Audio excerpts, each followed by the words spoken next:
이 시인의 찬양이 2023년 저와 여러분의 찬양이 되고 고백이 되기를 주님의 이름으로 축복합니다. 시편 120편에서 134편까지를 성전에 올라가는 노래라고, 여러분의 성경 보시면 표제 1절 위에 보면 표제가 있는데 거기에 그렇게 되어 있습니다. 이게 어떻게 이렇게 모아지게 됐는지에 대한 여러 가지 학설이 있지만, 대표적인 것은 이제 포로기 이후 이들이 이제 바벨론의 포로로 잡혀가서 그곳에 바벨론 여러 지역으로 흩어진 이후에 그 모세오경에서 말씀하신 대로 이제 절기가 되면 성전이 있는 곳, 그 전에는 이제 성막이 있는 곳이죠. 성막이 있는 곳도 이제 솔로몬의 성전이 완성되고부터는 이제 성전이 있는 예루살렘을 향해서 매번 3번에 걸쳐서 절기를 따라 모여서 이제 하나님을 만나도록 했죠.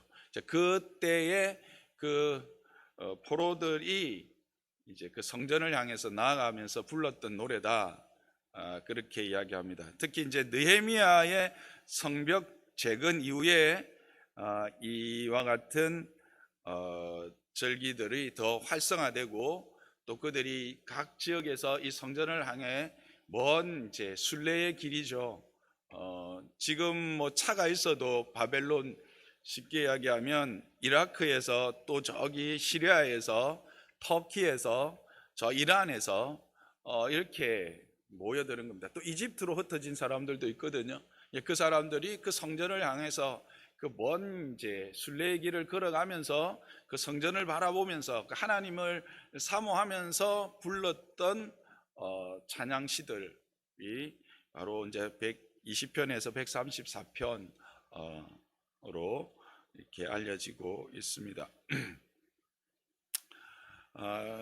그래서 오늘 이제 그 첫 시편으로 121편을 여러분과 함께 좀 나누면서 하나님을 지키시는 하나님을 기뻐하자. 2023년에 우리가 계속해서 이야기하고 또 여러 미디어를 통해서도 확인하는 것처럼 결코 소망이 있거나 밝은 미래가 보장되어 있는 한 해는 아니다라고 하는 것입니다. 그렇지만 우리의 길은 주님께서 예비하시고 준비하신 줄 믿습니다. 어떻게 주님께서 그와 같은 은혜를 베푸실 것인지 오늘 이 말씀을 통해서 지금까지 믿음의 사람들이 함께 불렀던 그 노래가 우리의 노래가 되기를 주님의 이름으로 축복합니다. 1절에 보면 내가 산을 향하여 눈을 들리라, 그렇게 말하고 있습니다. 이걸 이제 보통 그 해석을 할 때 시온산이다, 그렇게들 이야기합니다. 그래서 예루살렘에 가까워져서 보이는 시온산을 보면서 이제 내가 그 하나님의 은혜를 사모하는 산을 보면서 눈을 들겠다, 이렇게 해석을 이제 많이들 하는데, 본문을 보면, 원어를 보면 이런 의미가 있습니다. 이 산 저 산을 내가 쳐다본다, 이렇게 돼 있습니다. 그래서 오히려 이제 많은 학자들은 이게 긴 여정이 있잖아요. 오다 보면 산들이 얼마나 많습니까? 광야이지만 광야라고 해서 그냥 늘 이렇게 평지만 있는 거 아니잖아요. 산들이 많거든요. 그것도 헐벗은 산들입니다. 뭐 한국의 산들은 그래도 뭐 녹음이 짙어 있고 거기 가면 물도 있고 좀 쉬어가기도 하지만, 광야의 산은 그런 것들이 전혀 없습니다. 그런 오히려 지치고 힘든데 계속해서 그 언덕은 나타나고, 그 길을 걸어가면서 나타날 때 산들을 보면서 이 산 저 산, 이 산들 많은데 내가 어떻게 도움으로 하나님을 뵐까? 누가 나를 도와줘서 거기 예루살렘에 하나님의 전에까지 이르고 그 하나님을 만날까? 라고 노래한 것이다. 저는 그게 더 맞는 것 같습니다. 여러분, 올 한 해도 우리 앞에 삶은 광야입니다. 주일날 설교를 통해서 우리가 함께 나누었던 것처럼 이 땅에 죄와 그 죄로 말미암는 허물들이 가득 찬 세상 속에서 우리에게 허락된 2023년은 결코 대로가 아니라는 겁니다. 그런 어떤 험난한 광야와 같은 이 시간들을 지나면서 우리는 이렇게 때로 외치고 지쳐 있을 수 있습니다. 이런 난관을, 이런 어려운 환경을 과연 누가 나를 도와서 내가 이 시간들을 지나갈 수 있을까? 어떻게 내가 무엇으로 이것들을 감당할 수 있을까라고 좀 힘든 고백들을 그렇게 내뱉고 신음들을 우리가 내뱉을 시간들이 분명히 있을 것입니다.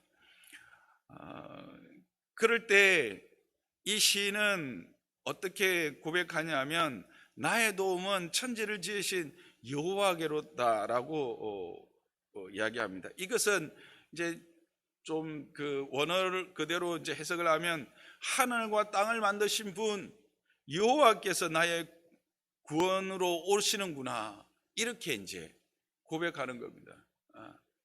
이게 자기의 삶의 경험, 하나님의 은혜의 경험들에 대한 분명한 확신에서 나오는 고백이지요. 여러분은 어떻습니까? 지금까지 여러분의 삶에서 누가 도움이었습니까? 여러분의 삶에서 누가 이 험한 시간들을 지나오게 하는 힘이고 능력이셨습니까? 저는 정말 하늘과 땅을 지으신 모든 것의 주인 되시는 그 여호와, 그분이 나를 위해서 이 땅에 오시고 십자가를 지신 예수 그리스도, 그분이 나의 도움이었음을 저는 고백하지 않을 수 없습니다.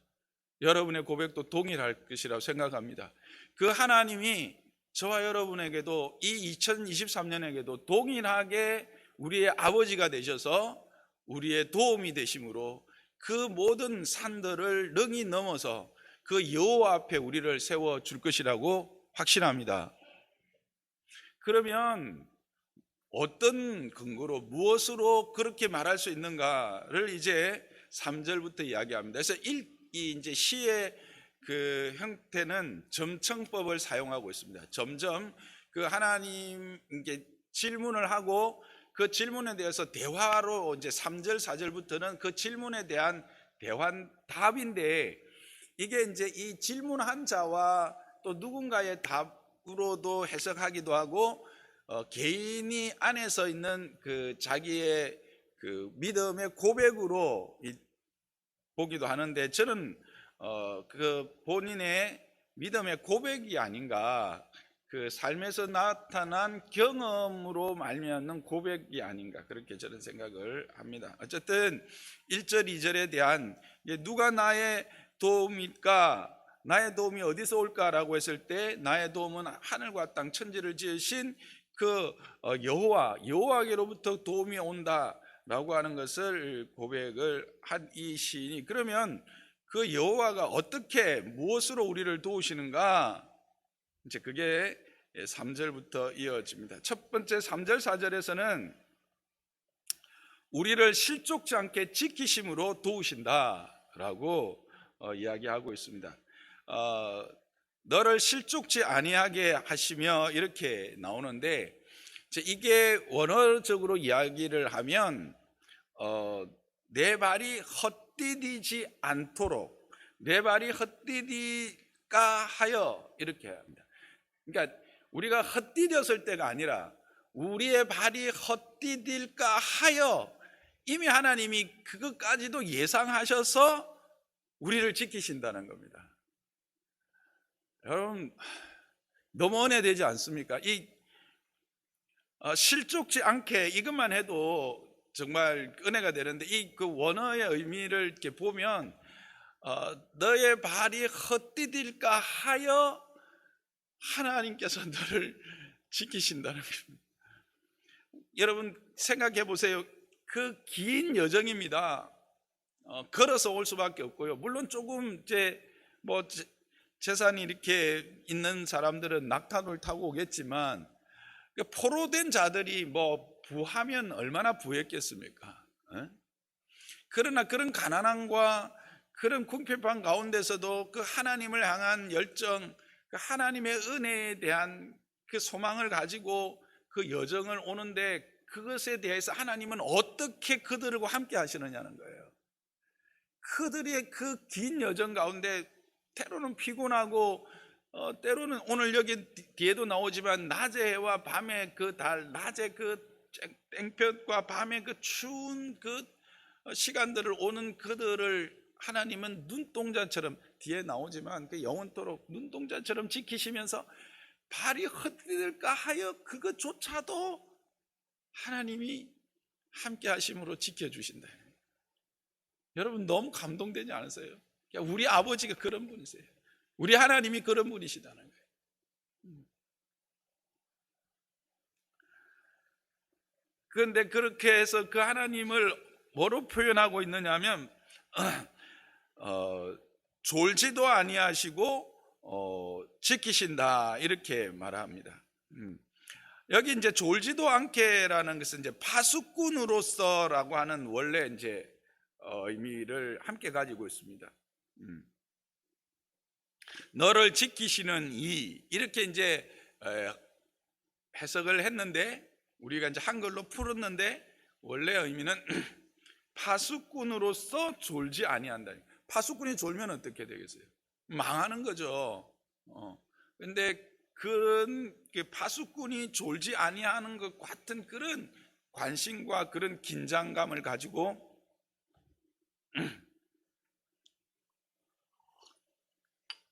그 하나님의 전을 사모하며 나오는 자들을 지키신다는 겁니다. 그러면서 다시 한번 4절에 점층법으로 이야기합니다. 이스라엘 지키시는 이는 졸지도 아니하시고 주무시지도 아니하시는다. 근데 이걸 왜 썼느냐 하면 이거는 이제 그 당시 고대 근동, 특히 이제 그 지역의 신들에 대한 이제 글을 찾아보면 이 글을 쓴 이유를 알 수가 있는 거예요. 그 이제 그때 작품이나 이런 것들을 보면 그것들의 신들은 졸고 깜빡 졸아서 뭘 못하고 자다가 뭘 놓치고 뭐 이런 것들이 이제 기록되어 있어요. 그러니까 그들과 다르다는 거는, 세상이 섬기는 그 신들과는 전혀 다르다라고 하는 걸 이제 강조하기 위해서 이걸 적은 거예요. 요즘으로 이야기하면 뭐 세상이 섬기고 세상이 따라가고 있는 그런 많은 신들, 또 그들이 의지하고 자신을 맡기고 있는 물질들, 건강들, 권력들, 이런 것들은 우리를 온전히 지켜주지 못한다라는 것이죠. 그것들과 대비해서 지금 말씀하고 계시는 겁니다. 다른 어떠한 신들과는 비교할 수 없을 만큼 그 백성에 대해서 깊이 관심하시고 그 백성들을 지키시느니 발이 헛디딜까 하여 그까지도 염려하시면서 우리를 지키시느니, 그래서 그분이 우리의 그런 도움으로 우리에게 계신다라고 하는 것입니다. 또한 5절 6절에는 우리의 오른편에 그늘이 되심으로 우리를 지키신다, 그렇게 말하고 있습니다. 그늘이 된다라는 말은 뭘까요? 여러분, 광야에서 그늘은 어떤 역할을 합니까? 쉼과 안식입니다. 회복입니다. 보호입니다. 그 긴 여정, 그 광야를 여러분들 경험을 거의 안 해보셨을 건데, 이 광야의 땡볕은 이 뭐 상상 이상입니다. 근데 거기에 그늘은, 근데 그 우리나라는 좀 습도가 높아서 뭐 더울 때 그늘에 들어가도 그렇게 시원한 느낌이 없지만, 그 지역은 이 아주 건조하기 때문에 40도 이상이 돼도 그늘 안으로만 피하면 그래도 실만합니다. 그래서 이 그늘이라는 것은 그와 같은 긴 믿음의 여정, 그 성전을 향해 나아가는 여정 가운데 하나님이 순간순간 지쳐있는 그들에게 그늘이 되어 주심으로 안식을 주시고 쉼을 주시고 회복시켜 주신다라는 거예요.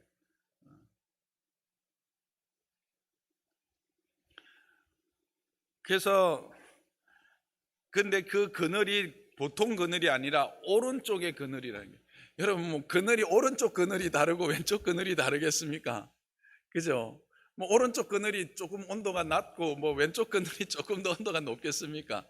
우리가 다 아는 것처럼 오른쪽이라는 말은 하나님의 능력이라고 하는 거죠. 하나님의 능력으로, 하나님의 가지고 계시는 그 능력으로 그의 힘으로 우리를 보호하시고 우리에게 힘을 주시고 우리를 회복시켜 주신다라고 하는 사실입니다. 여러분, 우리가 2023년을 지나가다 보면 정말 우리가 그 낮에 땡볕 그리고 밤에 그 추위 이런 것들 때문에 지치고 힘들 때가 있을 겁니다. 그럴 때 주님 낮에 땡볕에는 그늘이 되셔서 우리를 지켜주실 것입니다. 우리에게 힘을 주실 것입니다. 밤에는 불기둥으로 우리와 함께 하셔서 우리를 도우실 것입니다. 그 하나님이 여러분의 하나님이요 저의 하나님이요 우리의 아버지라는 사실을 기억하시기를 바랍니다. 반드시 기억하십시오. 그렇게 지치고 그렇게 포기하고 싶고 그렇게 다시 돌아가고 싶을 때, 다시 성전을 향해 걸어가던 그 발걸음을 되돌려서 세상으로 바벨론으로 돌아가고 싶을 때 여러분은 기억하십시오. 여호와께서 여러분의 오른편에서 그늘이 되어 주신다라는 사실입니다. 그래서 낮에 해도 밤에 달도 이게 뭡니까?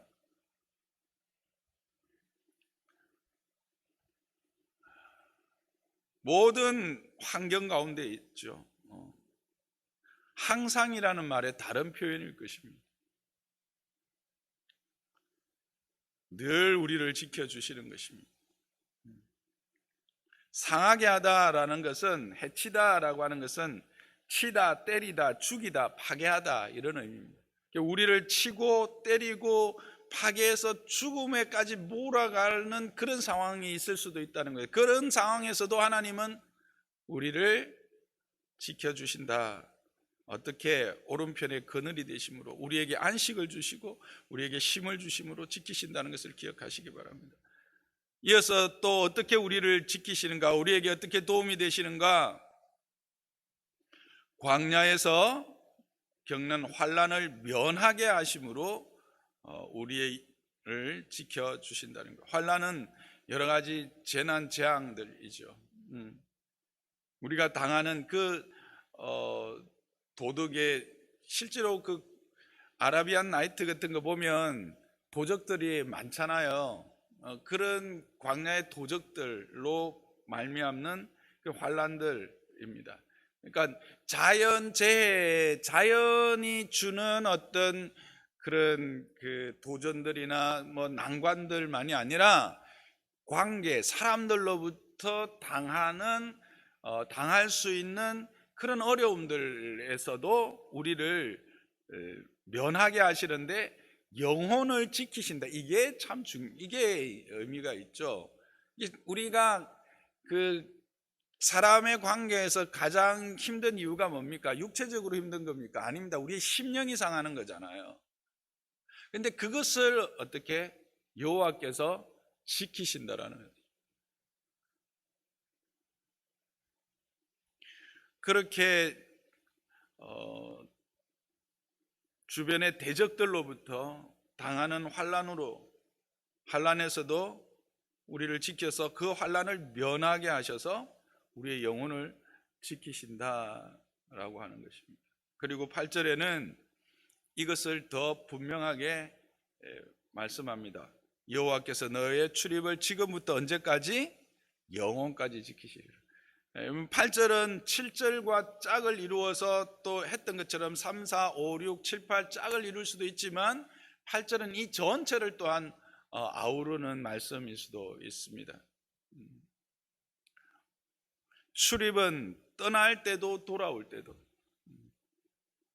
그러니까 그들이 그 바벨론에 흩어져 있다가 예루살렘을 향해서 출발하는 그때부터 언제까지?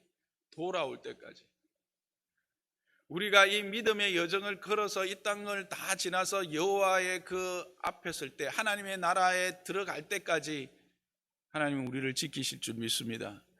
2023년 또한 이 시작하는 하루 첫날부터 이 2023년이 끝나는 그날까지 하나님이 이렇게 우리를 지키실 것이다라는 것을 여러분 기억하시기를 바랍니다. 여러분, 하나님은 어떤 분이셨습니까? 어떻게 우리를 도우셨습니까? 실족지 않게 우리를 지켜주셨습니다. 광야에서 그늘이 되어주셔서 우리를 지키십니다. 환난을 면하게 하시고 영혼을 지키시는 분이시며 우리의 출입을 영원토록 지키시는 분이십니다. 여러분, 2023년 여러분의 삶이 이런 은혜가 있기를 주님의 이름으로 축복합니다. 근데 이 은혜를 언제 어떻게 경험했느냐는 거예요. 어느 순간에 그냥 집에 가만히 있는데? 아니죠. 언제 이런 은혜를 경험할 수 있었던 거예요? 성전을 향해서 올라갈 때입니다. 하나님의 말씀에 순종하여 그 말씀을 따라서 그 먼 믿음의 여정을 순례길을 걸어갈 때 이런 은혜를 경험하게 되는 거예요. 여러분의 올해 삶이 성전을 향해서 나아가는 이런 순례의 걸음이 되기를 주님의 이름 축복합니다. 하나님의 은혜를, 하나님의 그 얼굴을 사모하면서 나아갈 때 여러분의 삶에 분명히 이와 같은 은혜가 누려질 줄 믿습니다. 그것은 하나님의 약속입니다. 그래서 2023년 성전을 향한 삶, 예배자의 삶을 살아가면서 이런 하나님의 은혜를 경험하기를 주님의 이름으로 축복합니다. 이런 주님이 있다면, 이런 도우는 이가 있다면 여러분의 삶은 어땠을 것 같습니까? 기뻐 춤을 출 것입니다. 안 그렇겠습니까, 여러분? 여러분의 삶에 이런 은혜를, 이런 도움을 주시는 이가 있다. 그러면 그 걸음은 어떻겠습니까? 너무 가볍고 너무 기뻐 뛸 듯이 춤추며 이 걸음을 걸어갈 수 있습니다. 올 한 해 이 하나님을 생각하시고 기쁨으로 이 걸음을 걸어가는, 이 순례의 길을 걸어가는 저와 여러분 되시기를 주님의 이름으로 축복합니다.